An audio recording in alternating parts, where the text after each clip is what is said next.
Literacy വേൾഡിലേക്ക് ഏവർക്കും സ്വാഗതം. ഇന്ന് ജൂൺ 15. മലയാള കവിതയിൽ കാൽപ്പനിക വസന്തം വിരിയിച്ച മഹാകവി ഉള്ളൂർ എസ് പരമേശ്വരയ്യരുടെ ഓർമ്മദിനം 1877 ജൂൺ 6 കോട്ടയം ജില്ലയിലെ ചങ്ങനാശ്ശേരിയിൽ താമരശ്ശേരി ഇല്ലത്ത് ഭഗവതി അമ്മയുടെയും സുബ്രഹ്മണ്യയ്യരുടെയും മകനായി പരമേശ്വരയ്യർ എന്ന ഉള്ളൂർ എസ് പരമേശ്വരയ്യർ പൂജാതനായി.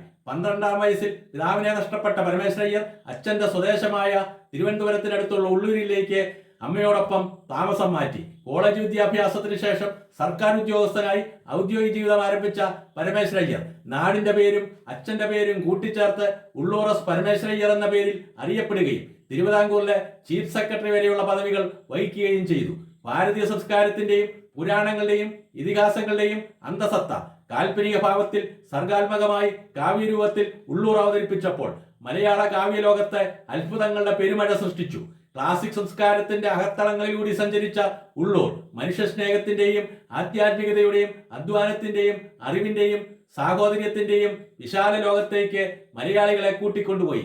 തിരുവിതാംകൂർ മഹാരാജാവ് മഹാകവിപ്പട്ടവും കൊച്ചി മഹാരാജാവ് കവിതിലകൻ പട്ടവും കാശി വിദ്യാപീഠം സാഹിത്യഭൂഷൺ ബിരുദവും നൽകി ആദരിച്ച ബഹുഭാഷാ പണ്ഡിതനും കേരള സാഹിത്യ ചരിത്രത്തിന്റെ കർത്താവുമായ മഹാകവി ഉള്ളൂർ എസ് പരമേശ്വരയ്യർ 1949 ജൂൺ 15 ലോകത്തോടെ വിടവാങ്ങി.